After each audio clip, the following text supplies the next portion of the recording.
हरी हरि बोल, हरी हरि बोल निखिल जी। बहुत बहुत स्वागत आपका इस ग्रुप में। हम तो धन्य हो गए कि आपके चरण जो हैं वो इस ग्रुप में पड़े। और कोटि कोटि नमन आपको, क्योंकि आपके माध्यम से ही तो हमारे जीवन में ये जो खुशियां हैं वो आप आ रही हैं। तो आपका बहुत बहुत स्वागत जी। और मैं मतलब मेरे पास इतने शब्द नहीं है जो मैं आपका धन्यवाद कर सकूं। बहुत बहुत प्रणाम आपको जो आप हमारे घर पधारे। और मैं अपने शब्दों के माध्यम से व्यक्त नहीं कर सकती हूँ। बहुत बहुत कभी नहीं सोचा था मैंने कि ऐसा भी हो सकता है।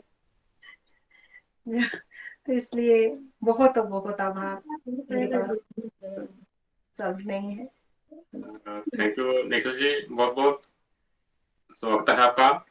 बहुत दिनों से हम आपको इनवाइट करने की कोशिश कर रहे थे, लेकिन कुछ भगवान की मर्जी आ रही थी, तो वेलकम। और हम आपसे प्रार्थना करते हैं कि आप सभी को ब्लेसिंग दें। हमारे ग्रुप मेंबर्स को बड़ा शीघ्र उत्सुकता से सब लोग इंतजार कर रहे हैं। तो वेलकम निखिल जी, प्लीज थोड़ा ब्लेसिंग दीजिए सभी मैं को। तो यही कहूंगी कि आया आया दिन बड़ा भागी, जागी जागी किस्मत जागी। तो आज हमारी किस्मत वास्तव में जाग पड़ी है। तो इसके लिए आपको कोटि कोटि वंदन जी। हरि बोल जी। Hari report. Thank you Pavana ji और Mahendra ji, thank you for your kind words. मैं भी बड़ा एक्साइटेड था आप सबसे मिलने के लिए। मुझे हमेशा सब डिफरेंट गोलोक एक्सप्रेस सत्संग ग्रुप्स में जाना बहुत अच्छा लगता है, सबसे बात करना, सबको जानना। जय श्री कृष्ण चैतन्य प्रभु नित्यानंदा, श्री अद्वैत गदाधार श्री वासदि गौर भक्त वृंदा। Hare Krishna Krishna Krishna Hare Hare Ram Ram Ram Hare Hare. Visit to the body free as soul. Hari Hari बोल। श्री श्री व्यस्त आत्मा से मस्त हरि नाम जपते हुए transform the world by transforming yourself. जय श्री कृष्णा। न शस्त्र पर, न शास्त्र पर, न धन पर, न ही किसी युक्ति पर, मेरा जीवन तो आश्रित है प्रभु केवल और केवल आपकी कृपा शक्ति पर। हरी हरि बोल जी। गोलोक एक्सप्रेस में आइए, दुख दर्द भूल जाइए, एबीसीडी की भक्ति में लीन होके नित्य आनंद पाइए। हरी हरि बोल अभिमान, हरी हरि बोल। तो पहले तो आप दोनों को ही बहुत बहुत शुभकामनाएं। ऑलमोस्ट कंप्लीशन पे ही हैं आप। प्रीति जी बता रहे थे मुझे बस 3 श्लोक रह गए हैं हमारे। ऑलमोस्ट कितनी देर हो गई आपको पवना जी, कब से करवा रहे हो आप? हो गया 7-8 महीने इस कोर्स को चलते हुए? कितनी देर हो गई? हाँ, ज्यादा ही हो गया जी। मई 2021 से स्टार्ट किया था ये। अच्छा, हाँ तो जी। ऑलमोस्ट 1 ईयर में अब आप कंप्लीशन पे हो। जी। तो क्यों ना हम इसको, पहले हम श्लोक करेंगे। आप सबको बहुत बहुत प्यार और ब्लेसिंग्स हमेशा हैं। और बेस्ट ब्लेसिंग्स तो यही होती है कि हम भगवत गीता का अध्ययन करते रहें और भगवान जी से, कृष्णा जी से डायरेक्टली ब्लेसिंग लेते रहें। सबसे आसान तरीका यही है, क्योंकि आज तक इतिहास में कभी ऐसा नहीं हुआ है कि कोई रोज रेगुलरिटी से भगवत गीता का ऐसे कलेक्टिवली बैठ के अध्ययन कर रहा है। क्योंकि ऐसा हो ही नहीं सकता था पहले ना। ऐसा प्लेटफॉर्म नहीं था, टेक्नोलॉजी ऐसी नहीं थी पहले।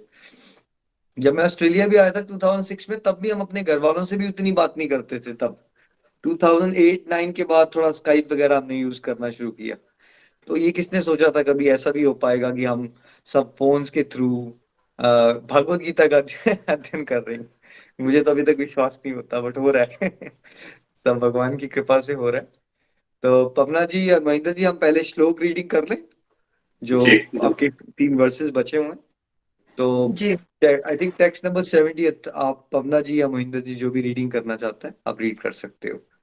हरी जी। रिपोर्ट। हरि बोल जी। हरि बोल। हरे कृष्णा कृष्णा कृष्णा हरे हरे, हरे राम राम राम हरे हरे। हरि बोल जी। श्लोक नंबर 70। और मैं घोषित करता हूँ कि जो हमारे इस पवित्र संवाद का अध्ययन करता है वह अपनी बुद्धि से मेरी पूजा करता है। हरि हरि बोल हरी, जी। है ना? तो अब आप कंक्लूजन पे आ गए हो।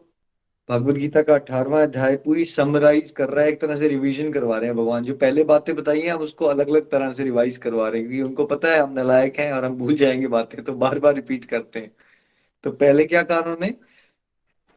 इस श्लोक से कुछ श्लोक पहले तक अगर हम जाएं तो, सब धर्मों का भेद भुला के बस मेरा शरणागत हो जा, मैं हर पाप से मुक्ति दूंगा, शोक न कर मेरी भक्ति में खो जा। तो अगर आप बोलो कि मुझे तो समझ नहीं आ रहा ज्यादा कुछ, तो क्या याद रखना है आपको? इतना से ही याद रखना है, इतना मुश्किल नहीं है।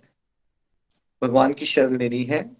और धर्म को यहाँ पे वो हिंदू मुसलमान के एंगल से नहीं समझना है। धर्म होता है, देखो लाइफ में हम बार बार यहाँ जन्म मृत्यु में आ रहे हैं, किसी तो चीज को हम बड़ा इंपॉर्टेंट बना रहे होंगे ना।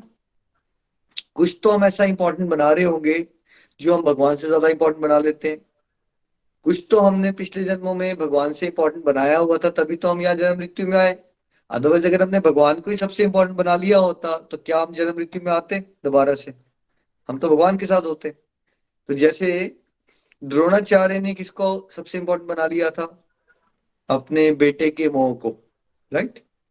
भीष्म पितामह ने अपनी प्रतिज्ञा को सबसे बड़ा धर्म बना लिया। तो वैसे हम सब ने ना किसी चीज को बड़ा ज्यादा इंपॉर्टेंट बना लिया होता है, और भगवान की डिवोशन से। तो भगवान कह रहे हैं उसका त्याग करके मेरी शरण में आओ, और मैं तुम्हें सारे पापों से मुक्त कर दूंगा। और फिर भगवान ने ये भी कहा कि मेरा ज्ञान जो है अहंकारी लोगों को, जो मेरे में श्रद्धा नहीं कर रखते, उनमें नहीं बांटना है। और वैसे ये कहा कि जो मेरे भक्त हैं उनको ये ज्ञान जरूर बांटो, आपको शुद्ध भक्ति की मैं गारंटी देता हूँ। यही जो सूत्र पकड़ के गोलोक एक्सप्रेस बना, क्योंकि हमने ये सोचा कि क्यों ना हम शुद्ध भक्ति को प्राप्त करें आसानी से। कैसे? सीखो और सिखाओ। अब जैसे पवना जी और महेंद्र जी मिलके क्या कर रहे हैं, जो सीखा है उन्होंने वो आपके साथ यहाँ शेयर कर रहे हैं। और भगवान ने क्या गारंटी दी? जो मेरे ज्ञान को बांटेगा उसको क्या करूंगा मैं? उसको मैं शुद्ध भक्ति अपने आप ही दे देता हूँ। तो बांटने वाले का सेवा करने से दूसरों का भला तो बाद में होता है, पहले आपका भला होना शुरू हो जाता है। भावना जी, जब से आप पढ़ा रहे हो, आपने ये देखा है कि आपको जो बातें पहले इतनी अच्छी समझ नहीं आती थी, अब पढ़ाने से ज्यादा अच्छी समझ आना शुरू हो गई, एग्जाम्पल भी आना शुरू हो जाते होंगे। लगता है ऐसा आपको? बिल्कुल जी, बिल्कुल। पहले जब मैं खुद जो भगवत गीता जी का अध्ययन कर रही थी, तो शुरू शुरू में तो ऐसा हुआ कि जब तक मैं सत्संग में होती थी ना, मुझे ऐसे लगता था कि मुझे सब सब पता चल गया और मैं बड़ी अच्छी तरह से बातों को समझ गई। मगर जैसे ही सत्संग ऑफ हुआ और मेरे दिमाग की बत्ती भी ऑफ हो जाती थी, तो याद ही नहीं रहता था। मैं याद भी करती थी तो मुझे बिल्कुल याद नहीं आता था कि मैंने सत्संग में सुना क्या।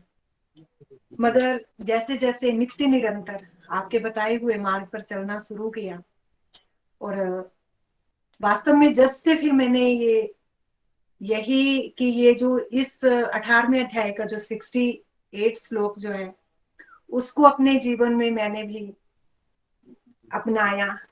कि यही समझा, पहले तो सोचा कि परफेक्ट हो जाऊंगी, सब कुछ सीख जाऊंगी, तब ऐसा करूंगी। मगर फिर ऐसा आया कि ऐसा तो कभी नहीं हो सकता, परफेक्शन तो कभी नहीं आ सकती है।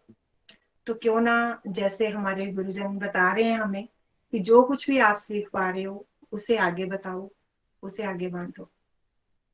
तो पहले तो ऐसे लगा कि सुनेगा कौन, मतलब कौन सा। और एक तो ये था कि बात करने में की भी इतनी आदत नहीं थी, बहुत कम बोलती थी मैं, और बातें भी बड़ी कम करती थी। तो यही लगा कि कौन सुनेगा मेरी बातें। फिर धीरे धीरे घर से ही, जैसे अपनी देवरानी को अपने मम्मी जी, भाई जी और ननद और उनकी बहू को तैयार किया।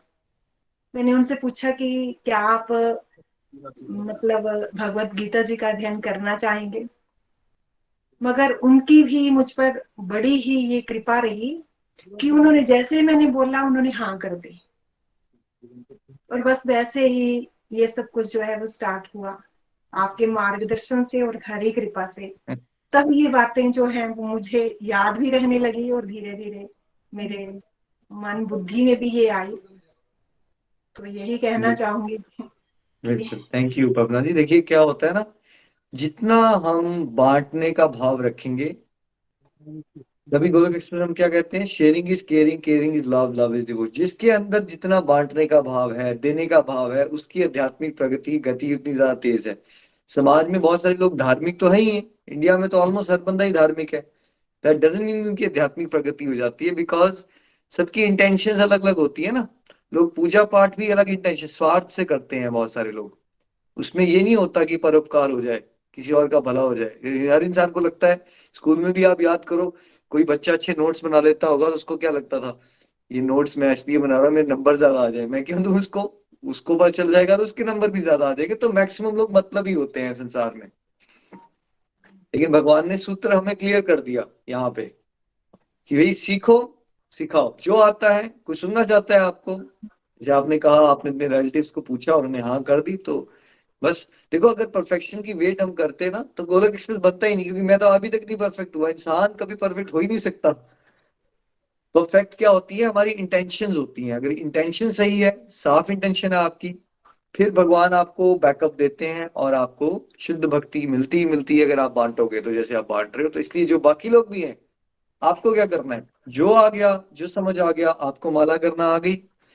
संसार में अभी भी करोड़ों लोग हैं जिनको माला नहीं पकड़ना आती, भाई आप अगर उसके साथ बैठ के उसको माला करना ही सिखा दोगे तो आपकी सेवा हो जाएगी, उसका भी भला हो जाएगा, आपका भी भला हो जाएगा। तो इसलिए गोलक एक्सप्रेस में हम इस बात पे बड़ा जोर देते हैं कि खाली आप इसलिए मत करो ये कोर्सेज कि आपको अच्छा लगेगा, मन शांत हो जाएगा। हमेशा ये सोचो, नहीं, मैंने कुछ पाना भी है लेकिन कुछ बांटना भी है, कुछ ना कुछ बांटना है ना। तो आपके साथ कोई जुड़ा हुआ है, आपका फैमिली है, फ्रेंड है, वो थोड़ा डाउन हो रहा है, थोड़ा डिप्रेशन में जा रहा है, उसको मोटिवेट करो, उसको कहो चलो ऐसा करो, पवना जी पढ़ा रहे हैं, पवना जी के साथ आप भी सुन लो सत्संग। तो आपकी क्या पता, आप सत्संग खुद नहीं करवा सकते लेकिन पवना जी करवा रहे हैं, आप उनके साथ किसी को जोड़ दोगे तो वो भी आपकी सबकी सेवा हो जाएगी, है ना। तो सेवा को गोलक एक्सप्रेस में हम कहाँ रखते हैं, सबसे इंपॉर्टेंट रखते हैं, क्योंकि अदरवाइज देखिए गोलक एक्सप्रेस है ही सेवा ना, अदरवाइज तो ये बनता ही नहीं। अगर हमने सेवा भाव रखा नहीं होता तो ये बनता ही नहीं। अगर हम ये सोचते हमारी लाइफ तो अच्छी चली रही थी, तो फिर उसके बाद हम ये सोचते यार मुझे क्या पड़ा है, बाकी सबको क्यों बताऊं राइट। तो फिर इतना सारा प्यार और ब्लेसिंग्स भी तो नहीं मिलती ना, इतना आनंद नहीं लेते हम जो आज हम ले रहे हैं। इतना बड़ा परिवार नहीं मिलता हमारा, वो परिवार कितने पर लोगों का परिवार रह जाता, 10-15, हर एक इंसान के परिवार में कितने लोग होते हैं जिसको वो जानता है, 15, 20, 25, 30, 40। तो आज कितना प्यारा परिवार दे दिया भगवान ने हमें, क्यों, क्योंकि हम बांटना चाहते हैं। तो आप सबको भी सीखना है और सिखाना है, जो आ गया है बांट दो, और सबके लिए क्या कर दो, अच्छे से भगवान से प्रार्थना कर दो कि भगवान मैं तो अच्छे से नहीं समझा पाता, लेकिन मैं चाहता हूं कि प्रभु आप इसको अपनी शरण में ले लो। और आप सबके लिए तो मॉडल बड़ा आसान है, वीडियोस वगैरह शेयर करते रहा करो, उसी से कल्याण कर दोगे आप लोगों का। अब क्या कह रहे हैं यहाँ पे नेक्स्ट भगवान, कि जो इन बातों का अध्ययन करता है वो मेरी पूजा बुद्धि से करेगा, है ना। अध्ययन में और पाठ करने में क्या अंतर होता है, पाठ करना देखो रीडिंग होती है, मैक्सिमम लोग पाठ करते हैं, वो रीडिंग होती है ना, उनको समझ नहीं आ रही होती। तो गोलक एक्सप्रेस में हम क्या करते हैं मोहिंदर जी, अध्ययन करते हैं या पाठ करते हैं हम यहाँ पे, ये अध्ययन करते हैं सर।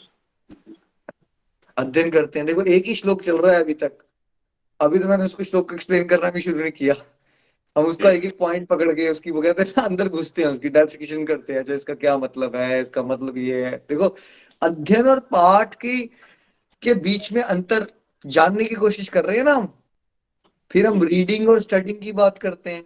तो हर एक चीज को गहराई से जब समझा जाता है तो क्या होता है, वो अध्ययन होता है। तो गोलोक एक्सप्रेस में क्या करवाया जा रहा है आप सबको, अध्ययन। तो भगवान ने क्या प्रॉमिस किया, जो भगवत गीता का अध्ययन करेगा उसको क्या दूंगा मैं, उसको ये ब्लेसिंग मिलेगी कि वो मेरी पूजा बुद्धि से करेगा। तो अब ये पूजा करने में और बुद्धि से पूजा करने में क्या फर्क है, वही फर्क है जो पाठ करने में और अध्ययन करने में है। पाठ क्या होता है कि आप सुपरफिशियली, जैसे एक बच्चा रटा लगा लेता है, दूसरा बच्चा जो है वो कॉन्सेप्चुअल क्लैरिटी से चलता है। जैसे मैक्सिमम लोग मान लीजिए इंडिया में ओम जय जगदीश्वरी आरती करते हैं, तो क्या पवना जी सबको उसका मीनिंग पता होता है, वो गहराई से भाव से करते हैं, या बस वो बोल रहे होते हैं जैसे तोता बोलता है, क्या करते हैं सब लोग जनरली। वो सब जी बस जैसे बस रूटीन बनी हुई है, एक इतना पता है कि हमें आरती करनी है ना। हाँ, तो कई बार तो 2 वक्त भी कोई जाकर के ही करता है, एक वक्त जो हो गई वो भी जल्दी जल्दी से, जैसे टेक्स्ट पढ़ते हैं वैसे पढ़ा, और बस काम, जैसे काम समझते हैं कि काम बस खत्म हो गया, बस इतना ही, इससे ज्यादा और कुछ नहीं। ज्यादातर लोग तो ये क्या कर रहे हैं, वो उस चीज को एक तरह से रीडिंग कर रहे हैं ना, वो पाठ हो गया एक तरह का, है ना, अध्ययन नहीं करते हैं वो। तो इसलिए भगवान कह रहे हैं बुद्धि से पूजा क्या होती है और पूजा में क्या अंतर है। जैसे जब आप पूजा कर रहे हो, जैसे आपने कहा ना एक फॉर्मेलिटी होती है, यार करना है, जब बड़ों ने सिखाया तो कर लेना चाहिए, माथा टेक लेना चाहिए। ध्यान हमारा भगवान में नहीं होता उस समय, जब भी हम कोई भगवान से जुड़ी एक्टिविटी भी करते हैं, लेकिन हम सुपरफिशियल होते हैं। तो पूजा तो करते हैं हम, लेकिन बुद्धि से पूजा नहीं करते। अगर हमारा बेटा भी आके हमसे पूछ लेगा, बट मम्मा ये करना क्यों है, मान लो कोई पूछ ले कि ये नाम जाप क्यों करते हैं या भोग क्यों लगाते हैं, तो मोहिंदर जी आपको लगता है मैक्सिमम लोग वर्ल्ड में आंसर दे पाएंगे अपने बेटे को? 10-7 साल का बच्चा आगे पूछ ले कि भोग क्यों लगाना चाहिए, लेकिन भगवान कहाँ खा रहे हैं, खा तो रहे नहीं है, जी क्या आंसर दे पाएंगे मैक्सिमम लोग? नहीं निखिल जी, कोई भी ऐसा जैसे पवना जी कह रहे हैं वैसे फॉर्मेलिटी समझते हैं, लेकिन अब इस ग्रुप से जुड़ करके पता चला कि भोग का भाव के भूखे हैं। भोग तो हमने ही खाना होता है, लेकिन अगर हम भगवान को उसमें ऐड करके चलेंगे तो उसकी उनकी ब्लेसिंग जो है हमारे ऊपर मिलती है, और थोड़ा सा हमारे भाव जो भगवान के प्रति उदार होते हैं। हरी हरी बोल। तो आपने कॉन्सेप्ट पकड़ लिया ना। तो अब ये पूजा, अब जब समझ के हम भोग लगा रहे हैं तो वो बुद्धि से भोग लगाना हो गया। जब हम समझ के जाप करते हैं कि जाप करना क्यों चाहिए, तो वो बुद्धि से जाप हो गया। अदरवाइज जाप तो बहुत सारे लोग कर रहे हैं, भोग तो बहुत सारे लोग लगा रहे हैं, ठीक है। तो भगवान क्या कह रहे हैं, जब को जिसको भगवत गीता का ज्ञान हो जाता है, जो अध्ययन करता है, फिर वो मेरी पूजा कैसे करता है, वो हर एक चीज को समझ के करता है। अच्छा वो दान भी देगा। अब आपने सबने सीख लिया भगवत गीता से, अच्छा सात्विक होता है, राजसिक होता है, तामसिक होता है। अदरवाइज देखिए कहाँ समाज को पता है राजसिक, तामसिक, सात्विक, उसको समझ नहीं होती। ज्यादातर लोग राजसिक दान करते हैं, दिखावे के लिए करते हैं। तब उसने भगवत गीता का अध्ययन किया तो उसको क्या समझ आ जाएगा, मुझे कैसे करना चाहिए, कौन से भाव से करना चाहिए, मुझे मुझे निमित्त मात्र के भाव से करना चाहिए ये दान, क्योंकि ये तो मेरा है ही नहीं, ये तो भगवान का है और ये ड्यूटी है मेरी। तो भाव क्या हो गया, अब वो दान भी दे रहा है तो बुद्धि से दे रहा है, क्योंकि उसको हर एक चीज की समझ आ चुकी है। तो भगवत गीता अध्ययन का ये लाभ होता है कि हम सब क्या करते हैं, फिर भगवान से जुड़ी हुई एक्टिविटीज को हम समझ के करते हैं। और फिर समझ के करोगे और साथ में ये भी होगा कि नेक्स्ट जनरेशन को हम अच्छे से समझा भी पाएंगे। पुरानी जनरेशन में देखिए क्या हुआ, हमारे बड़े करते थे, ऐसे नहीं कि नहीं करते थे, बट वो हमें ना समझाते नहीं थे चीजें, शायद उनको भी कॉन्सेप्ट क्लियर नहीं थे। तो हुआ क्या फिर, यंगर जनरेशन क्या करती है, जैसे आप हॉस्टल चले जाते हो तो फिर क्या होता है वहां पे, जब आप मान लो चंडीगढ़ या दिल्ली चले गए पढ़ने के लिए, गुड़गांव या बॉम्बे चले गए, तो धीरे धीरे बच्चों ने घर में तो किया होगा, लेकिन उनको अगर सिखाया नहीं गया होगा इसका रीजन क्या है, इसको क्यों करते हैं, तो धीरे धीरे उनके दोस्त बनेंगे, दोस्त यार बनेंगे। फिर उनको क्या लगना शुरू हो जाएगा हॉस्टल जाके, यार ये कुछ दादाजी या मम्मा कुछ बताती थी, ये कुछ वहम ही था, इसका प्रैक्टिकल लाइफ से कोई लेना देना नहीं है। और फिर धीरे धीरे क्या होता है, 18 19 20 साल तक ये सारी चीजें जो करता भी था कोई बचपन में, वो उसका छूट जाता है, क्योंकि उसको रीजंस नहीं पता होते। मेरे को यहाँ पे मेरे कलीग हैं नेपाल से, उनके पिताजी ना नेपाल में भागवतम कथा करवाते हैं भाई, वो बड़े अच्छे हाई लेवल के डिवोटी हैं, वो कथाएं करवाते हैं वो। लेकिन उसने भी बताया कि हाँ मैं बचपन में ना वो सुबह 4:30 बजे उठ के जाप करता था मैं। तो मैंने कहा आप सब, तो कहता अब तो 10 12 साल हो गए, अब सब तो छूट गया हुआ है। क्योंकि वही वाली बात होती है ना, रीजन नहीं पता था, वो करवाया तो गया था बट समझाया नहीं गया था कि क्यों करना है। तो फिर धीरे धीरे क्या होता है, ऑस्ट्रेलिया आए, फिर दुनियादारी शुरू हो जाती है, वो धीरे धीरे चीजें छूटना शुरू हो जाती है। तो भगवत गीता के अध्ययन से क्या लाभ होगा, एक तो इंडिविजुअल को क्या लाभ होगा कि वो चीजें समझ के करेगा। दूसरा, अगर वो फादर है या मदर है तो उसके रोल में वो क्या कर पाएगा, वो अगली जनरेशन को भी चीजों को अच्छे से, भगवान से जुड़ी बातों को अच्छे से क्या कर पाएगा, समझा पाएगा। चलिए अब चलते हैं कि परफेक्शन की स्टेज में क्या होता है। अब अर्जुन यहाँ पे पीएचडी की स्टेज पे आ गया है डिवोशन की, जो अगला श्लोक है, हरि हरि बोल, जहां हमें पहुंचना है। हरि हरि बोल, नेक्स्ट प्लीज। हरि बोल जी, हरि बोल। श्लोक नंबर 73। अर्जुन ने कहा, हे कृष्ण, हे अच्युत, अब मेरा मोह दूर हो गया। आपके अनुग्रह से मुझे मेरी स्मरण शक्ति वापस मिल गई। अब मैं संशय रहित तथा दृढ़ हूँ और आपके आदेशानुसार कर्म करने के लिए उद्यत हूँ। हरि हरि बोल जी, हरि बोल। देखिए अब ये आ गई पीएचडी की स्टेज। मान लीजिए डिवोशन भी एक स्कूल की तरह है, स्कूलिंग में लेवल, एजुकेशन के लेवल्स होते हैं। तो हमने क्या कहा था कि अर्जुन ने एडमिशन कब ली है डिवोशन के स्कूल में, कौन से चैप्टर में, चैप्टर 2 के कौन सा श्लोक नंबर 7। 7। क्या कहा अर्जुन ने तब, भगवान मैं बड़ा कंफ्यूज हो गया हूँ, मुझे कुछ समझ नहीं आ रहा है। प्लीज मुझे अपनी शरण में ले लो, मेरे गुरु बन जाओ और मुझे उपदेश दो। तो हमने कहा था यहां से ट्रू सेंस में क्या शुरुआत होती है, भक्ति की शुरुआत यहां से होती है। इससे पहले की अवस्था क्या है, वो व्यापार है कि भगवान मुझे ये दे दो, मुझे वो दे दो। यानी कि हमें तब तक लगता है कि हमें ज्यादा पता है हमें क्या सही है हमारे लिए, राइट। बट चैप्टर 2 के 7वें श्लोक से अर्जुन ने क्या मान लिया था कि मुझे नहीं पता है मेरे लिए सही क्या है। तो जब हम ये मानना शुरू कर दें कि हमारे सबसे बड़ा शुभ चिंतक कौन है, हमारा हमारा मन, हमारे रिश्तेदार या भगवान, मोहिंदर जी कौन है हमारा सबसे बड़ा शुभ चिंतक, भगवान सर, है ना। तो ये भगवान जी। समझ आ गई जब किसी को, है ना। तो ये जिसको समझ आ गई तो फिर वो क्या प्रेयर करना शुरू कर देता है अर्जुन की तरह कि प्रभु जब आप ही मेरे सबसे बड़े शुभ चिंतक हो तो मैं ऐसी बेवकूफ हूं, मैं अपना दिमाग ले जा रहा हूँ, आप ही क्यों ना मुझे बता दो कि मेरे लिए सही क्या है।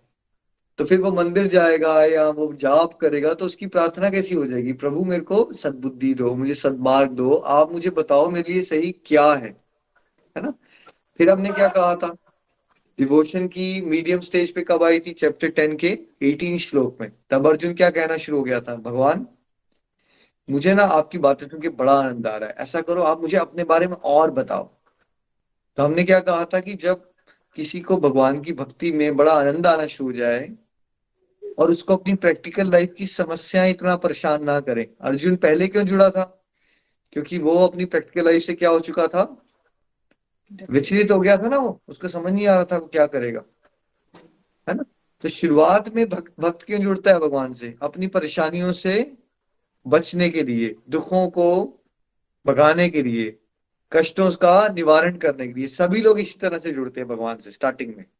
लेकिन जब डिवोशन में प्रोग्रेस हो गई तो फिर क्या आता है, फिर भक्ति करने का आनंद आता है। फिर भक्ति क्यों करता है इंसान, भक्ति भक्ति का रस लेने के लिए भक्ति करता है वो इसलिए नहीं करता। देखिए मैं आपको सत्संग इसलिए करा रहा हूँ कि मैं दुखी हूँ, इसलिए मैं दुखों से बचने के लिए सत्संग करा रहा हूँ। मुझे सत्संग कराने में, सेवा करने में ही आनंद आता है, राइट। तो इसलिए मैं रात को आपको 1 बजे तक वेट कर रहा हूँ आपको सत्संग कराने के लिए, राइट। क्योंकि आप डिवोशन करने में मजा आना शुरू हो जाता है। तो डिवोशन का मीडियम स्टेज में कब आती है, जब आप डिवोशन इसलिए नहीं करते कि आपके कष्ट कट जाए, आप इसलिए करते हो क्योंकि आपको डिवोशन करने में ही मजा आता है ना। तो फिर अब क्या हुआ परफेक्शन की स्टेज में, अब क्या कह रहा है अर्जुन यहाँ पे आके, पीएचडी की स्टेज में क्या हुआ, भगवान पहले तो मेरे सारे डाउट्स खत्म हो गए हैं आपकी कृपा से, और मैं ये समझ गया हूँ कि मैं क्या हूँ, मैं आत्मा हूँ। मतलब वो जब ये कह रहा है कि मेरी मेमोरी वापस आ गई, तो मतलब चैप्टर 1 में क्यों कंफ्यूज हुआ था वो, क्योंकि वो क्या मान रहा था अपने आप को, शरीर या आत्मा, शरीर। शरीर। तो हम सबकी याददाश्त चली गई हुई है, बिकॉज हम सब क्या मानते हैं अपने आप को, शरीर। तो हम बोलते हैं मैं पपना हूँ, मैं मोहिंदर हूँ, मैं निखिल हूँ, मैं डॉक्टर हूँ, मैं डेंटिस्ट हूँ। अभी अगर किसी से कुछ क्वेश्चन पूछ लिया जाए कि बट भाई भाई वो तो ये आपकी इस जन्म की पहचान है। अब उससे पहले कहाँ थे, जब माँ की कोख में तो डॉक्टर थे नहीं, उससे पहले क्या थे, फिर इस माँ की कोख से उससे पहले, फिर सडनली हम क्वेश्चन कंफ्यूज हो जाएंगे, भाई वो तो याद ही नहीं आ रहा वो तो पता ही नहीं हमें, राइट। तो अर्जुन क्या कह रहे हैं, अब हमारी सारी समस्याएं, दुखों का कारण क्या है कि हमने अपने आप को शरीर मान लिया। देखिए अब शरीर मानोगे तो शरीर में तो कष्ट आने ही है। क्या ऐसा हो सकता है कि किसी के फादर की डेथ ना हो, महेंद्र जी, हो सकता है या नहीं हो सकता, ऐसा पॉसिबल है। नहीं हो सकता सर ऐसा, ये तो निश्चित ही है कि होगा होगा ये। तो फिर अब हम बॉडी हैं, हमारी बॉडी से हमारे अटैचमेंट है, फिर फादर की डेथ होगी तब भी दुखी होंगे, फिर मदर की डेथ हो सकती है या होगी ही होगी, या इसमें भी होगी, ऑप्शन है, नहीं सर, ऑप्शन कोई है हमारे ऑप्शन नहीं। पास, कौन सी क्या ऑप्शन, हम सब बीमार पड़ेंगे क्या इसमें ऑप्शन है हमारे पास, या पड़ेंगे ही पड़ेंगे शरीर लेवल पे, बीमार पड़ेंगे ही पड़ेंगे, जी श्री है ना। लेवल पढ़ेंगे पढ़ेंगे सर, इसमें तो कोई दूसरी राय नहीं है सर। तो फिर दुख तो खत्म हो ही नहीं सकता ना, क्योंकि जी। देखो जन्म भी होगा, मृत्यु भी होगी, बुढ़ापा भी आएगा और बीमारियां भी आएगी। तो अब ये बताओ इसके बीच में सुख कहाँ से आ सकता है फिर, अगर बुढ़ापा भी आना है, बीमारियां भी लगनी है, किसी न किसी की मृत्यु भी होती रहेगी आसपास पे, प्लस हमने भी शरीर छोड़ देना है। इसलिए शरीर के लेवल पे सोचोगे तो कभी भी हम आनंद में जी ही नहीं सकते, पॉसिबल ही नहीं है। इसलिए तो अर्जुन डिप्रेशन में चला गया ना। इसलिए आसपास देखिए ना, आप हर घर में आपको डिप्रेशन मिल जाएगी। क्यों, जितना आप देहात्म बुद्धि से सोचते हो, जितना आप अपने आप को शरीर मान के जीवन जीने की कोशिश करते हो, इंसान एक ना एक दिन चक्रव्यूह में फंसेगा फंसेगा दुखों के, और कभी ना कभी आके वो निराशा में जाएगा ही जाएगा। टोटल डिप्रेशन में जाएगा या चलो आधी डिप्रेशन में जाएगा, बट जाएगा जाएगा जरूर। उसका मन उचाट हो जाएगा जीवन से। एक ना एक दिन ये सबके साथ होता ही होता है, कोई ऐसा नहीं है जिसने इसको एक्सपीरियंस नहीं किया। लेकिन अर्जुन कह रहा है अब मुझे ये समझ आ गया है कि मैं क्या हूं, मैं आत्मा हूं। देखो, एक बात को सुनना और उसको अनुभव कर लेना दोनों बहुत अलग बातें हैं। भारत में कोई ऐसा होगा जिसने ये ना सुना हो कि यार तुम आत्मा हो? शायद ही कोई होगा जिसने ना सुना हो ये बात। सुना होगा महेंद्र जी, कम से कम जो थोड़ा बहुत हिंदू सिस्टम को मानते हैं कि हाँ भाई आत्मा होती है, कोई सुना नहीं सर, होता है नहीं। सबने। नहीं सर, बस बस पहचान ही होती है ना, आपकी पहचान है, आत्मा के बारे में नॉलेज ही नहीं किसी को। नॉलेज नहीं होती, बट ये सुना तो होता है कि सोल है, आत्मा है। सुनना जी और उसको उसको फील करना दोनों अलग बातें हैं। जैसे मान लीजिए अगर आपने कह दिया कि पीएचडी डिग्री अच्छी बात है, बट आपके पास पीएचडी का डिग्री होना और ये कहना पीएचडी की डिग्री अच्छी बात है, दोनों में अंतर है कि नहीं? जी, जैसे बिल्कुल सर। अंतर है। जी वैसे ही ये जी कहना कि मैं एक आत्मा हूं और इस बात को अनुभव कर लेना, ये एक साधक का और परमहंस का अंतर आ गया अब यहाँ पे। साधक क्या है, वो ये कहना तो शुरू कर देता है, अच्छी बात है, कम से कम वो कह तो रहा है ना मैं आत्मा हूं। देखो कहोगे कभी कभी तो रियलाइज करोगे ना, बंदा एबीसीडी से स्टार्ट करेगा तभी तो कभी इंग्लिश में ऐसे भी लिखेगा। तो वैसे ही अब लेकिन अर्जुन की अवस्था क्या आ गई है, ये पीएचडी की अवस्था होती है, इसमें एक्चुअली वो अनुभव करना शुरू कर चुका है कि वो आत्मा है। और उसके कॉन्फिडेंस लेवल बहुत बढ़ गया उसका, और सारे डाउट्स खत्म हो गए हैं उसके। जब आप डिवोशन की उच्च स्थिति को प्राप्त करोगे, उच्च स्थिति को, तो उस समय के सारे डाउट्स खत्म हो जाएंगे। आप एक्चुअली अनुभव कर पाओगे कि आप आत्मा हो। और आप फिर क्या कहोगे, करिष्य वचनम तभा। तब आप भगवान के पास इसलिए नहीं जाओगे कि भगवान ये मेरी लिस्ट है और आप पूरी कर दो। फिर आप भगवान के पास जाओगे पेन और पेपर लेके, सर आप बताइए मैं आपके लिए क्या करूं। करिष्य वचनम तभा जो हनुमान जी करते हैं। हनुमान जी क्या कर रहे होते हैं भगवान के सामने? हनुमान जी क्या बोल रहे होते हैं, मुझे सेवा दे दो हमेशा। अब आप महेंद्र जी मान लीजिए जज साहब के सामने खड़े हो, मान लीजिए आप ऑफ कोर्स आपकी जॉब में, तो आप उनके लिए पेन पेपर पकड़ के उनके नोट्स बनाते हो या उनके हाथ में देते हो पेन पेपर और आप बोलोगे आप नोट्स आप बनाओ? क्या रियल पोजीशन क्या बनती है आपकी जॉब में? जी सर, वो तो मेरे को ही लेना पड़ता है। मैंने तो उनसे ऑर्डर लेना होता है, जो जैसे है ना? जी उनको मानना। जी तो आपका रोल क्या है, उनको मानना? उनका रोल नहीं है आपको मानना ना, ठीक है? जी तो वैसे ही हमारा को ये समझ आ जाती है बात पीएचडी की स्टेज पे कि हमारा काम क्या है कि भगवान जो हमें आदेश दे, चाहे वो मेरे के मन को अच्छा लगे, चाहे मुझे उससे सुख मिले या दुख मिले। देखिए अर्जुन को, किसी भी इंसान को, अपने दादाजी को वहां मारना फिजिकली, अपने फेवरेट टीचर को मारना, सुख मिल सकता है क्या? सोच के बताइए किसी को भी। नहीं आप सर, अपने दादाजी को, पॉसिबल है किसी को सुख मिलना इस पूरी प्रोसेस में?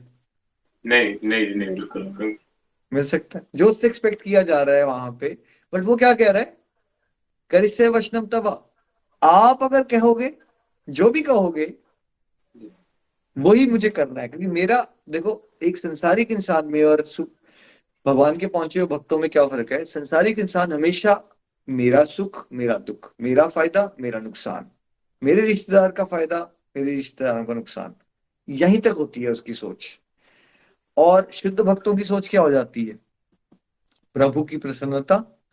अब इसमें मुझे कष्ट आ रहा है, दुख मिल रहा है, कोई बात नहीं, क्योंकि मेरा काम है, मैं सेवक हूं, मुझे क्या करना है, मुझे सेवा करनी है।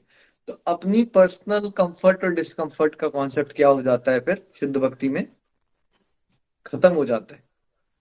और एक ही कॉन्सेप्ट रह जाता है, करिष्ये वचनम तवा। हम सबको यहाँ पहुंचना है। कम से कम हम इतने भाग्यशाली हैं, हमें ये तो समझ आ रहा है ना, हमें प्रार्थना करनी क्या चाहिए। हमें ये प्रार्थना करनी चाहिए कि प्रभु हम शुद्ध भक्ति को प्राप्त करें, जहां महात्मा होते हैं वो अवस्था देना कि हम आपकी बातों को समझ भी पाए, और फिर सक्षम बनाना कि हम आपकी बातों के अनुसार, आपके ज्ञान के अनुसार अपने जीवन को ढाल भी सकें। यहाँ पहुंचना है हम सबको, है ना? अभी हम कौन से हैं, ज्यादातर लोग अभी तक व्यापारी वाली भक्ति कर रहे हैं। अब कम से कम थोड़े से बेटर हो गए हैं हम कम से कम समझने की कोशिश कर। अभी भी व्यापार तो करते हैं हम, बीच बीच में करते हैं, नहीं करते पवना जी? थोड़ा थोड़ा व्यापार मुझे भी हो जाता है कई बार तो, हो मगर अब जाता है ये ना। है कि बस याद आ जाते कि नहीं हमें ऐसा नहीं करना है। अब हम जिस रास्ते पर चल पड़े हैं उस रास्ते में जो हमें बताया जा रहा है, जो सीख मिल रही है, उसे अपनाना है। मगर पहले ऐसा नहीं होता था बिल्कुल भी। तो देखो, अब कभी कभी कर रहे हो ना व्यापार, पहले क्या करते थे हम जब भगवत गीता का अध्ययन नहीं करते थे, तब हमेशा ही व्यापार होता था हमारा। जी अब बिल्कुल क्या हो सही। गया है, देखो ये अच्छी ग्रोथ हो गई ना, अब आपको लग रहा है नहीं यार कभी कभी होता है वो, और फिर कभी कभी भी ये करते हो गए तो गंदा भी लगता होगा बाद में, गलती तो कर ली मैंने, ये करना नहीं था वैसे मुझे। होता है कि नहीं होता महेंद्र जी, हम कुछ फालतू की बातें मांगना शुरू करें, बिल्कुल, फिर अपने आप में गिल्टी फील होता है कि मेरे को ऐसा नहीं करना चाहिए था। जी जी। है ना। तो पहले जो इंसान मंदिर जाता है वो लड्डू लेके या 100 रुपया चढ़ा के, क्या उसको बाद में बुरा लगता है कि वो हमेशा मांगता ही रहता है भगवान से? उसको क्या बुरा लगता है उस बारे में? उसको नॉर्मल लगता है, उसको लगता है यही तो होती है भक्ति। तो कम से कम अगर आप सब देखो तो, अगर भगवत गीता के अध्ययन करने से ये लाभ होना शुरू हो गया, आप ऑलरेडी आध्यात्मिक प्रगति हो रही है। ठीक है, अभी भी हम कभी कभार डिजायर्स में फंस जाते हैं संसारिक, लेकिन कम से कम हमें समझ आ गया कि ये करना नहीं चाहिए, वैसे ये है मेरी मूर्खता ही। ठीक है। तो ऐसे ही जब आप चलते रहोगे नित्य निरंतर, फिर धीरे धीरे आप पाओगे कि आपका दिल ही नहीं करेगा भगवान से कुछ संसारिक। आपको रियलाइज होगा कि मुझे तो बिना मांगे ही भगवान ने जो मैंने सोचा था उससे ज्यादा ही दे दिया है, और आपको बाद में पता है क्या लगेगा, जो आप डिजर्व करते हो ना उससे ज्यादा ही देते हैं भगवान। संसारिक जीवन में क्या होता है, इंसान क्या सोचता है, यार मैं डिजर्व ज्यादा करता था, मुझे मिला कम। फिर थोड़ा और उसकी प्रगति होती है ना ईश्वर के रास्ते में, फिर क्या सोचता है वो, चलो जितना डिजर्व करता था उतना तो दे ही दिया भगवान ने। फिर और डिवोशन में आगे बढ़ जाओगे, फिर क्या फीलिंग आएगी आपके अंदर से, यार मैं कुछ भी डिजर्व नहीं करता हूँ, मुझे बहुत अपनी औकात से बहुत ज्यादा कुछ मिल गया है।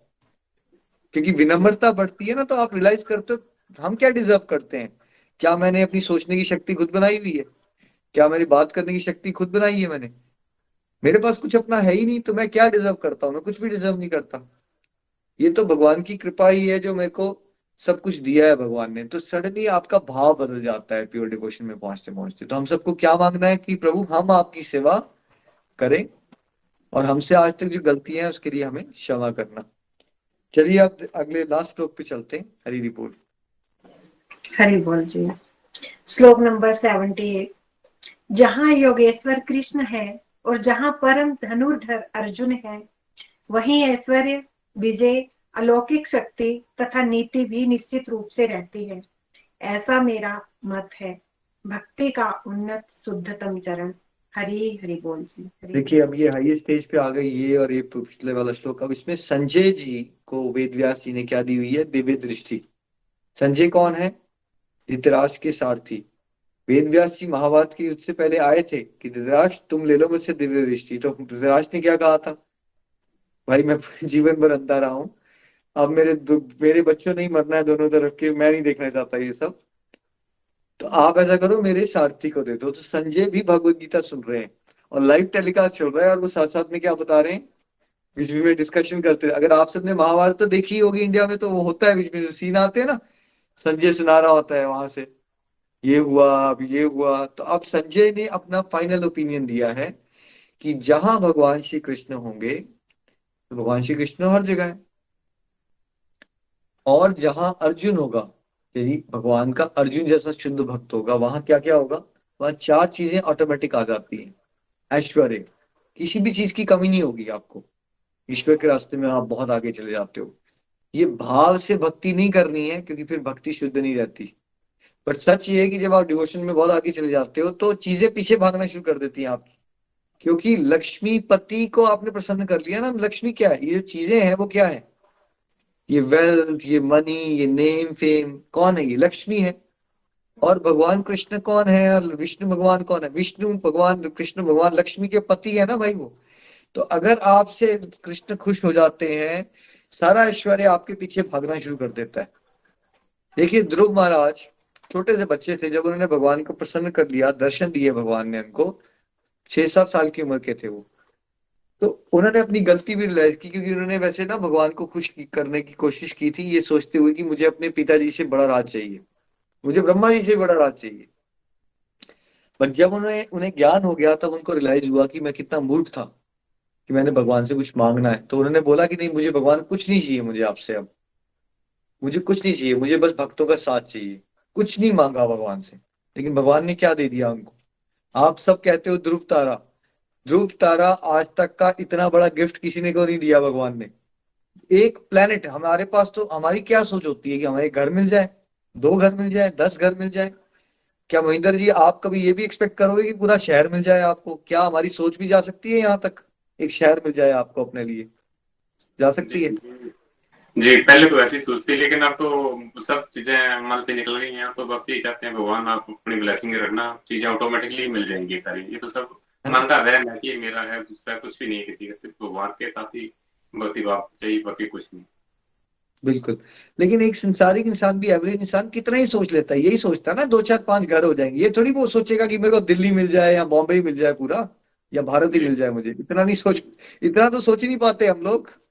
जी लेकिन बिल्कुल। देखिए ध्रुव महाराज को क्या दे दिया भगवान ने, पूरा प्लेनेट दे दिया। वो प्लेनेट अमर है, राजा बना दिया। क्या किया उसने? शुद्ध भक्ति कर रहा था ना वो, तो शुद्ध। पर उसने क्या कहा, मुझे कुछ नहीं चाहिए। इनफैक्ट आपको तब ज्यादा देते हैं भगवान जब आप कुछ मांगने की आदत को बंद कर देते हो अपनी। और ये पेरेंट्स के साथ भी होता है। मान लीजिए एक पेरेंट के 2 बच्चे हैं, एक मांगता ही रहता है हर समय, दूसरा मांगता नहीं है, सेवा करता रहता है। तो धीरे धीरे एक स्टेज आएगी जब पेरेंट्स के दिल में देने का भाव किसके लिए बढ़ता जाएगा? क्या लगता है आपको? जो मांगता रहता है, या जो बहुत अच्छा है और सेवा करता रहता है, कुछ नहीं मांगता? किसके जो सेवा पेरेंट के दिल में क्या लगता है आपको महेंद्र जी? जो सेवा करता रहता है, बस ऑटोमेटिकली उसके भाव आ जाएगा कि ये तो डिजर्व करता है। है ना? अपने आप देने का दिल करता है एक स्टेज के, ज्यादा भी दे देगा इंसान। मान लो वो बर्थडे पे भी कुछ नहीं मांगता, दूसरा बर्थडे पे कुछ मांगता है कि मुझे बर्थडे पे मिले। तो क्या जिसका बर्थडे आया, जो बेटा नहीं मांगता, उसके लिए पेरेंट्स कुछ गिफ्ट नहीं लाएंगे?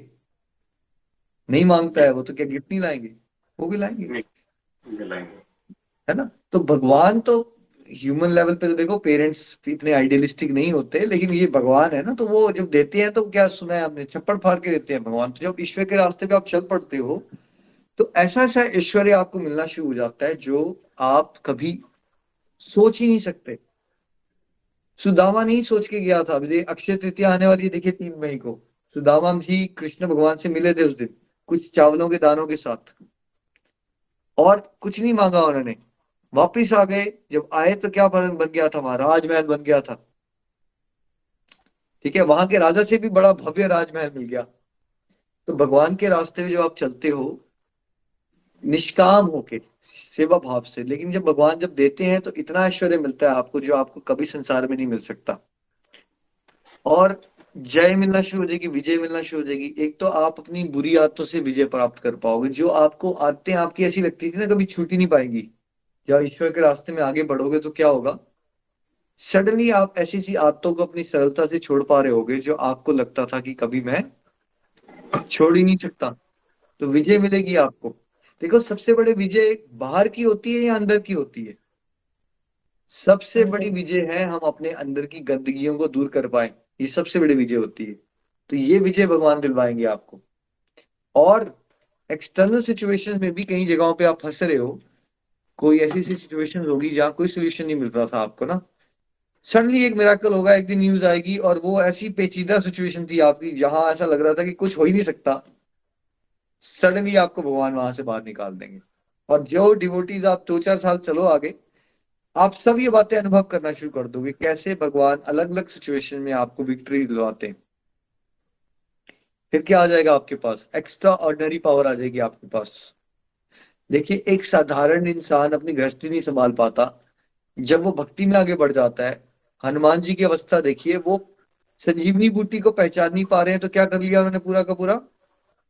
वो पहाड़ ही उठा के आ जाते हैं। क्या हम सोच भी सकते हैं ऐसी बातें? वो पहाड़ उठाना, पहाड़ उठाना क्या है मतलब? असंभव सा कार्य क्या हो जाता है? संभव हो जाता है। कैसे? भगवान की शक्ति से, भक्ति की शक्ति से। तो अब हम यहाँ पे देखते हैं। अब देखिए पवना जी एक एक सिंपल सी जॉब कर रही हैं वहां पे, हाउस होल्ड चला रही हैं। तो पहले आपके पास इतना समय, आज से कुछ साल पहले पवना जी आपको बोला जाता कि आप समय बनाओ अपने लिए, माला करने के लिए, तब भी आप क्या कह देते? समय है या नहीं है? क्या मुंह निकलता आपके मुंह से उस समय पे? समय नहीं है, बिल्कुल समय नहीं है। ठीक है। तो और अब आपके पास ये पावर कहाँ से आ रही है कि आप घर भी चला रहे हो? महेंद्र जी खाना खिला देते हैं ये आजकल, या बंद कर, खाना नहीं मिलता आपको अब? ये खाली भगवत गीता ही पढ़ाते रहते हैं। खाना मिलता है या नहीं मिलता आजकल? मिल जाता है। चलो, तो खाना भी मिल रहा है, मतलब घर की ड्यूटीज हो ही रही है ना अभी भी। क्या बदलाव? वही 24 घंटे हैं आपके पास। क्या आप जॉब पे जाते हैं या नहीं जाते? दोनों छोड़ दिया आपने नौकरी? बिल्कुल जाते हैं जी। बिल्कुल। तो अब आप तो भी बड़ा ऐसा लगता है कि अब तो पहले ऐसे कोई न्यूज में हट करते रहते थे, टीवी लगा लिया, किसी गॉसिपिंग में हो गए, किसी के सर्कल लगा, तुम्हारे पास कोई आ जाए तो हमारे को ऐसा लगता है कि हमारा तो टाइम वेस्ट कर रहा है। तो अब तो वो हमारे बंद हो चुका है ये।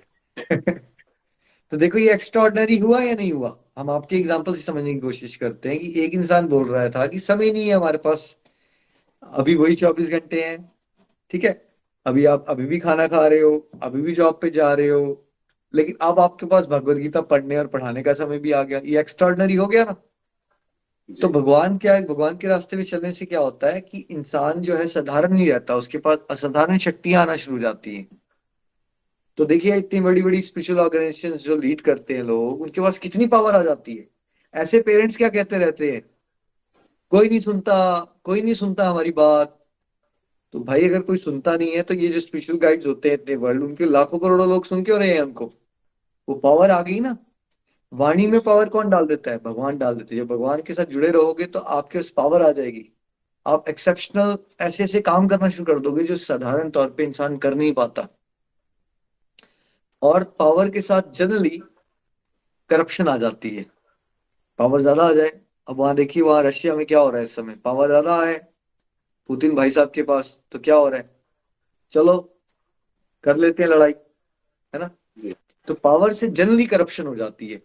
पर जब भगवान के साथ जुड़ के पावर आती है ना, तो वो क्या मिलती है साथ में? आपको नीति मिलती है। आपको आपको भगवान पावर इसलिए देते हैं ताकि आप समाज को सही दिशा दे सको, जगत कल्याण कर सको।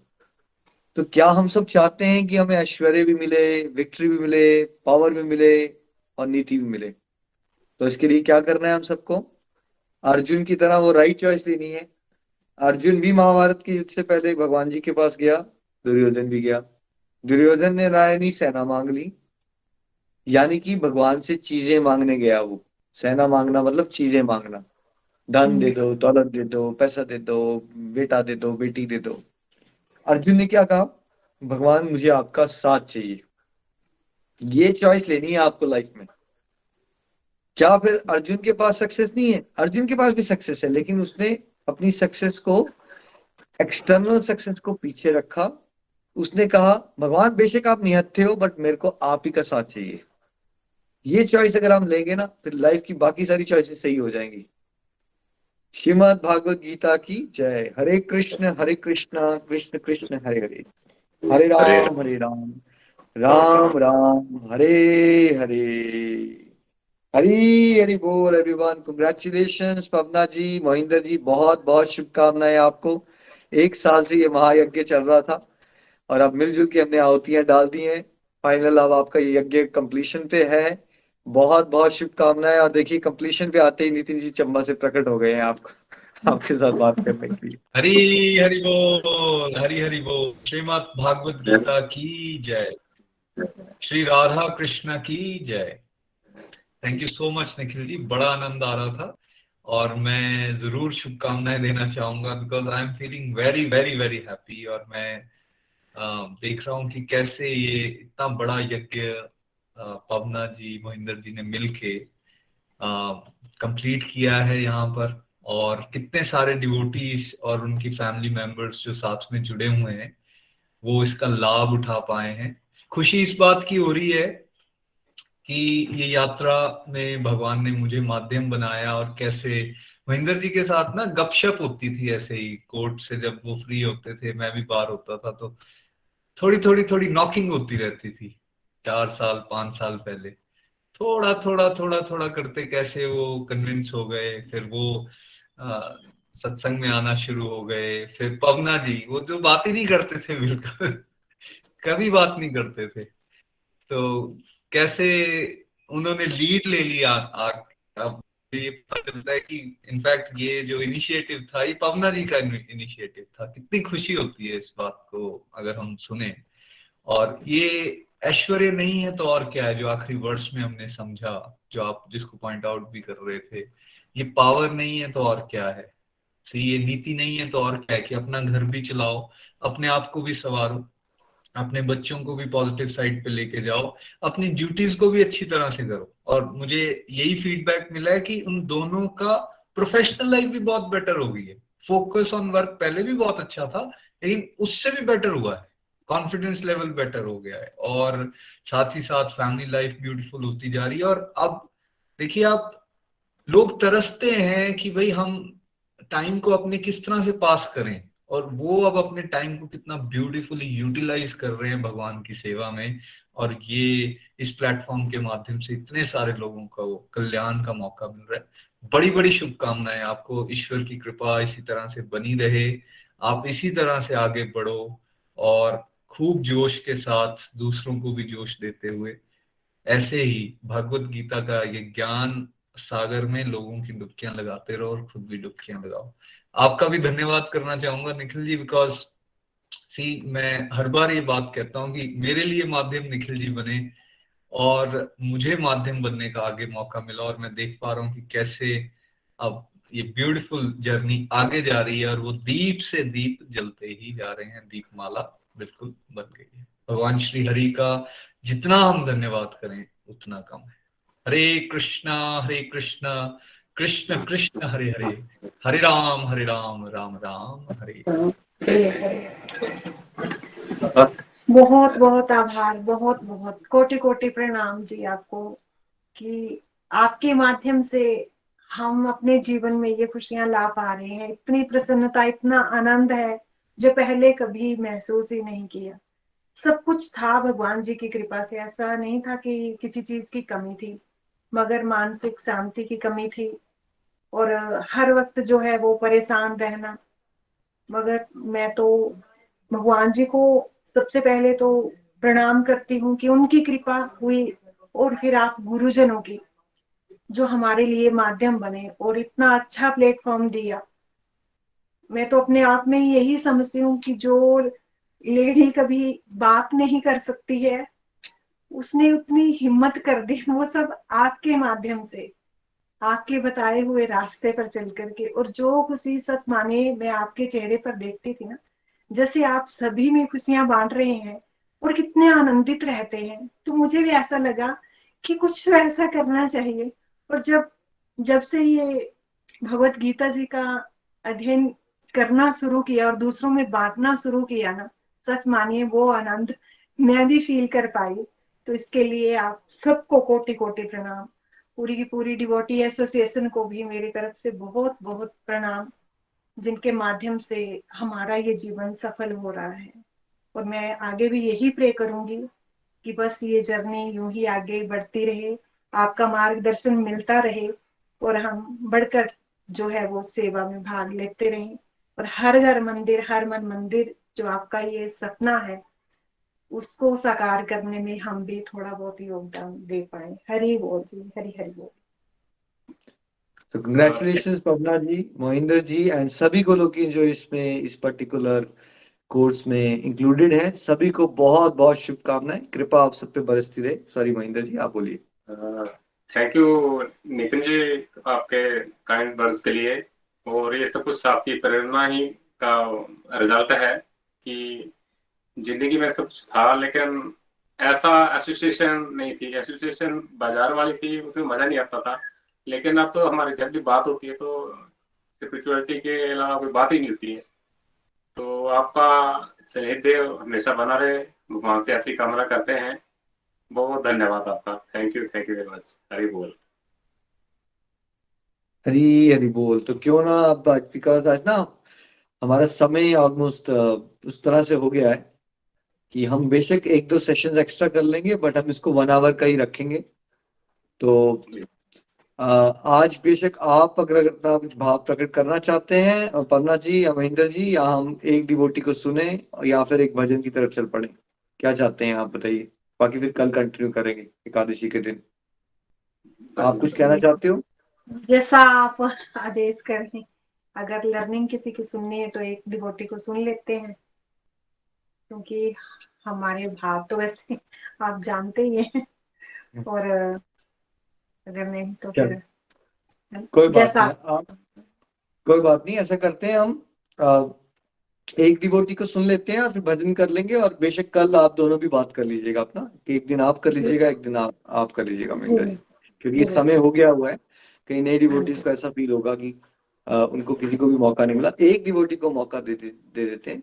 आप जिस डिवोटी को पहले जुड़ना चाहेंगे बताइए।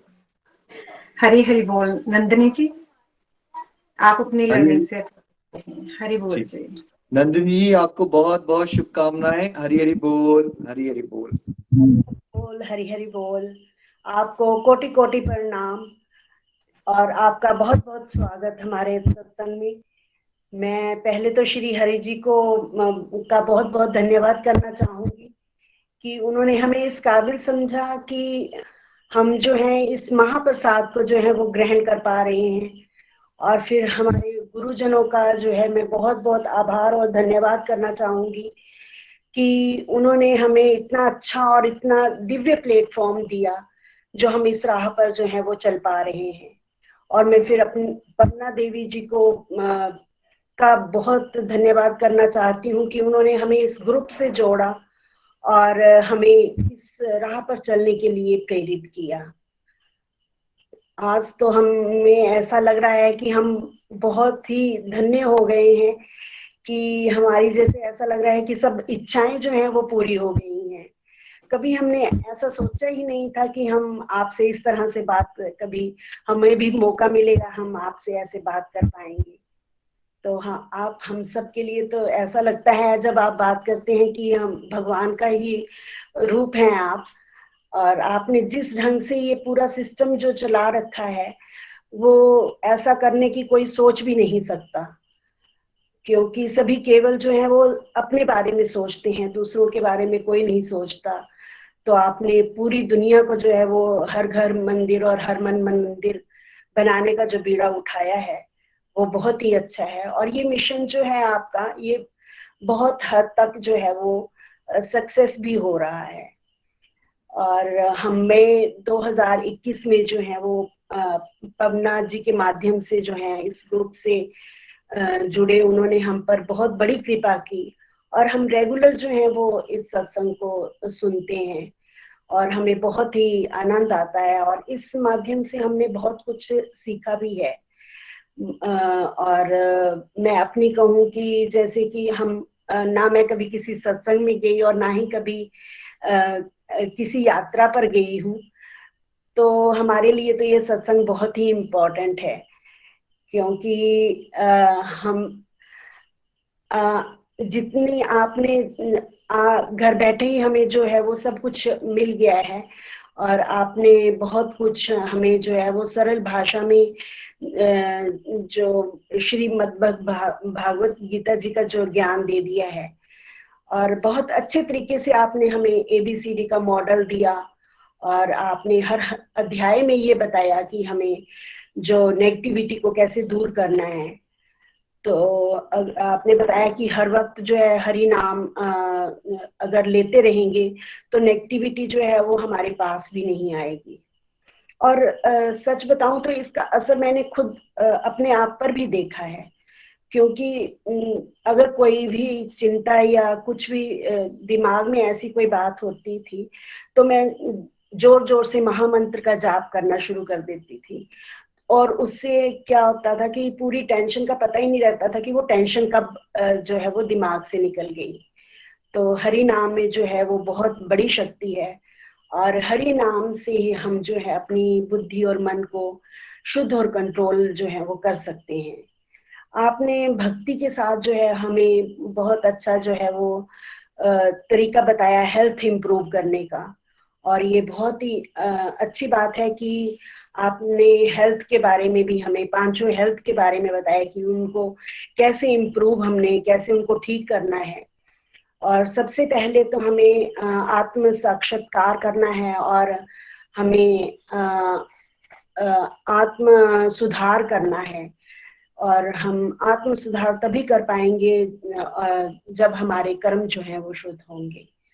और फिर हमें जो है अपने कर्म शुद्ध तभी होंगे अगर हम निष्फल भाव से जो है वो कर्म करेंगे, तभी हम जो है हर हाल में जो है वो संतुष्ट रह पाएंगे।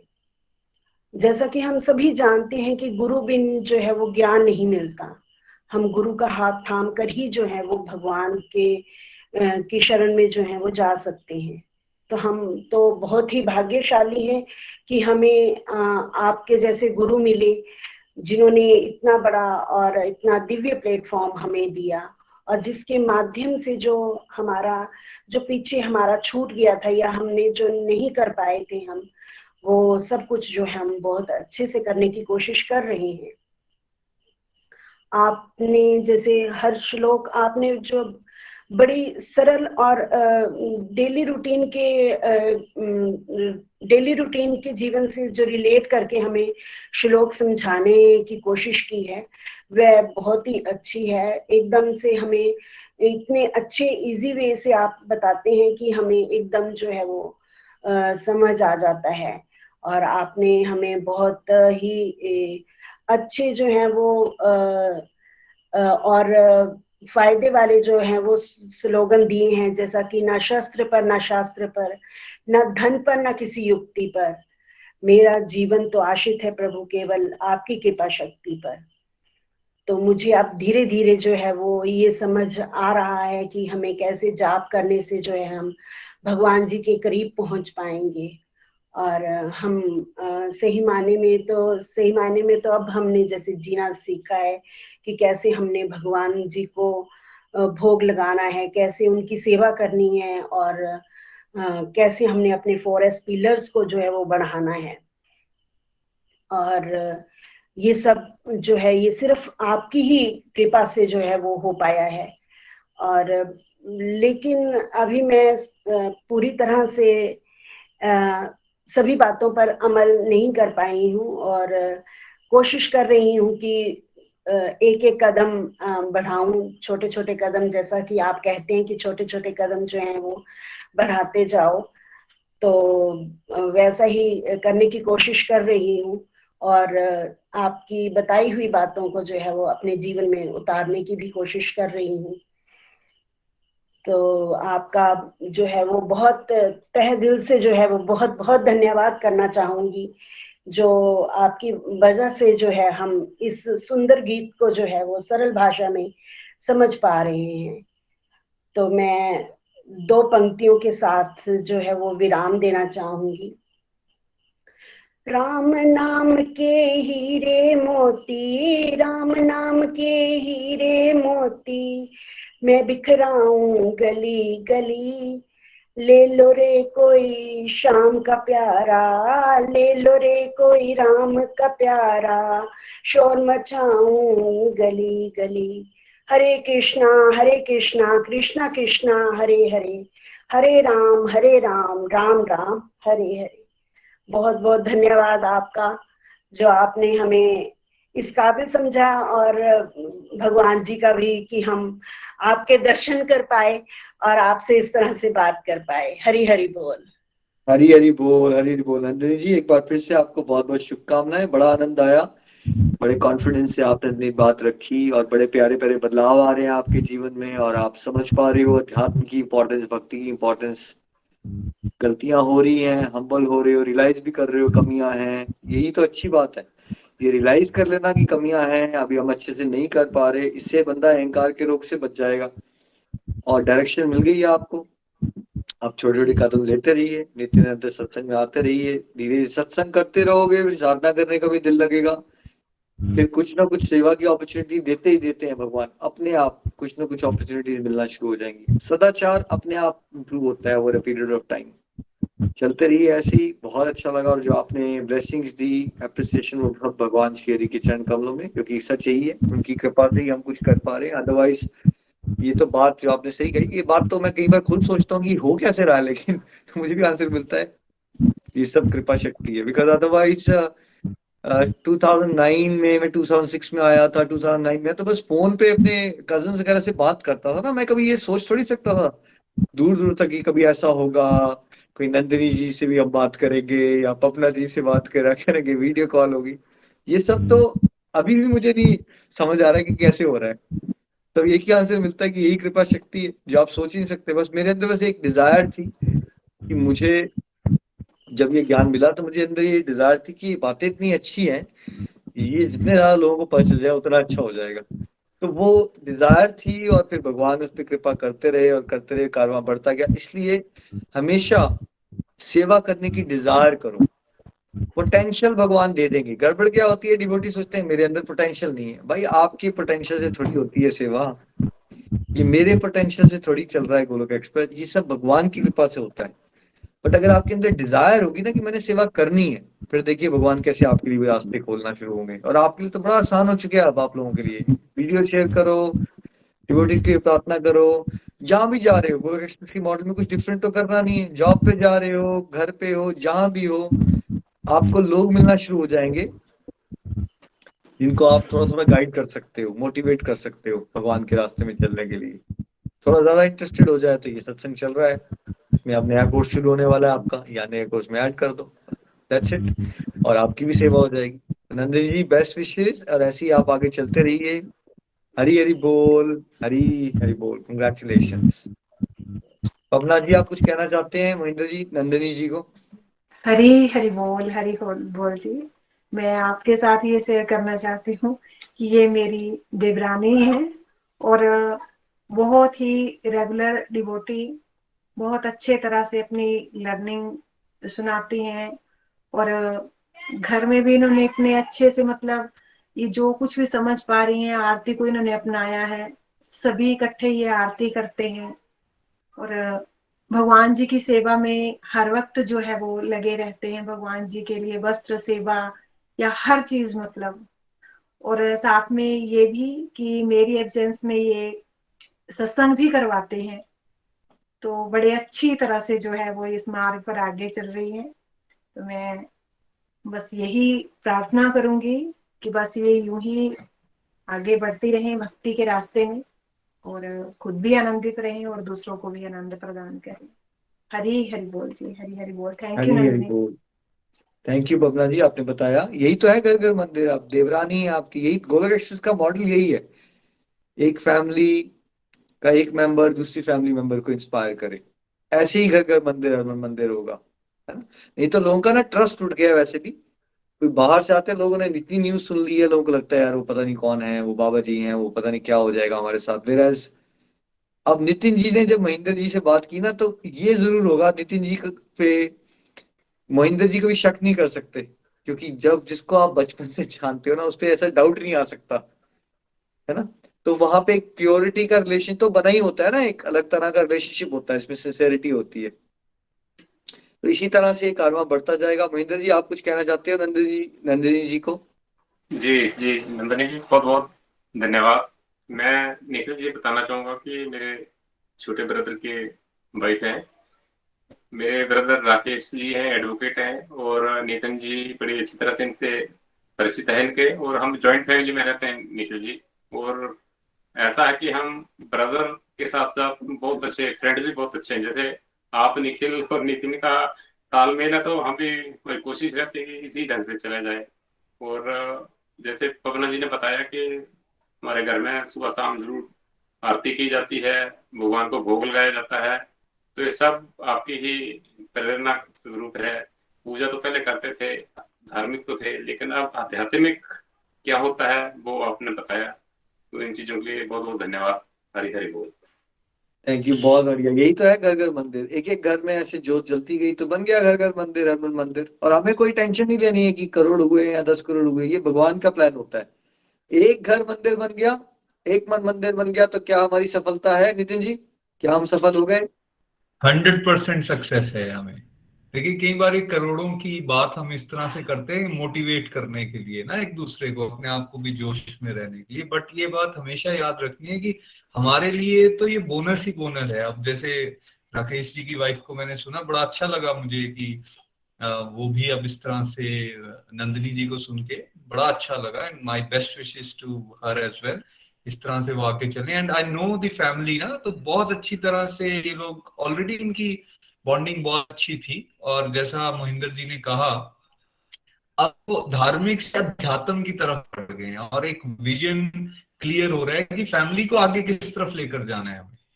अदरवाइज देखिए, अगर ये विजन ना हो ना, तो कोई बड़ी बात नहीं होती कि रिफ्ट्स आ जाते हैं, कंफ्यूजन आ जाती हैं, अपना अपना होना शुरू हो जाता है सब कुछ। लेकिन अगर भगवान सेंटर में होंगे तो मुझे पूरा विश्वास है कि ये फैमिली जो है ये आगे बहुत सारी फैमिलीज का कल्याण इसी तरह से करने वाली है। सो बड़ा अच्छा एग्जाम्पल ये सेट कर रहे हैं, और निखिल जी की बात बिल्कुल सही है, हमारे लिए ये 100% सक्सेस हो चुका है। हरी हरी बोल। तो कंग्रेचुलेशंस पवना जी, मोहिंदर जी, आज के लिए सभी गोलोकियंस को बहुत आनंद आया। बाकी हम सिलसिले को कल कंटिन्यू करेंगे। किसी को आपने भजन सेवा दी हुई है आज के लिए पवना जी? हाँ जी, हरि बोल जी, हरि बोल। हाँ जी, कृष्णा जी आज भजन सुनाएंगे। हरि बोल जी।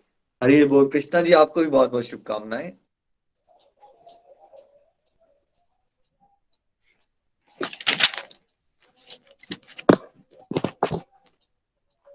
हरी हरि बोल जी, राधे राधे बोल।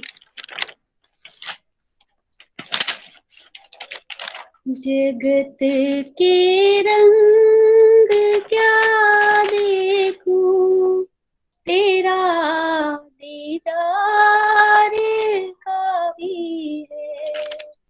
जगत के रंग क्या देखूं, तेरा दीदार काफी है। क्यों भटकूं गैरों के दर में, क्यों भटकूं गैरों के दर, श्याम दरबार काफी है। जगत के रंग क्या देखूं, तेरा दीदार काफी है। जगत के रंग क्या देखूं, तेरा दीदार काफी है। चाहिए दुनिया के निराले रंग ढंग, मुझको निराले रंग ढंग, मुझको निराले रंग रंग, मुझको चली जाऊं मैं वृंदावन, चली जाऊं मैं वृंदावन, तेरा श्रृंगार काफी है। जगत के रंग क्या देखूं, तेरा दीदार काफी है। जगत के रंग क्या देखूं, तेरा दीदार काफी है। जगत के साज बाजों से हुए हैं कान, अब बहरे हुए हैं कान, अब बहरे हुए हैं कान, अब बहरे। कहाँ जाके सुनूं बंसी, कहाँ जाके सुनूं बंसी, वो मधुर तान बाकी है। जगत के रंग क्या देखूं, तेरा दीदार काफी है। जगत के रंग क्या देखूं, तेरा दीदार काफी है। जगत के रिश्तेदारों ने बिछाया मार, अब गहरा बिछाया जाल माया का, बिछाया जाल माया का। तेरे भक्तों से हो प्रीति, तेरे भक्तों से हो प्रीति, श्याम परिवार काफी है। जगत के रंग क्या देखूं, तेरा दीदार काफी है। मैं क्यों भटकूं गैरों के दर, श्याम दरबार काफी है। हरी हरी बोल जी, राधे राधे बोल।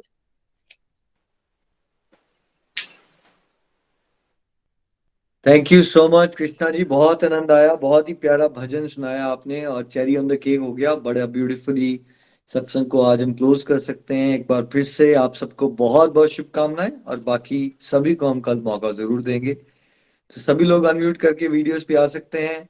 हरे कृष्णा कृष्ण कृष्णा हरे हरे, हरे राम राम हरे कृष्णा कृष्ण कृष्ण हरे राम राम राम। घर घर मंदिर हर मंदिर हरि हरि।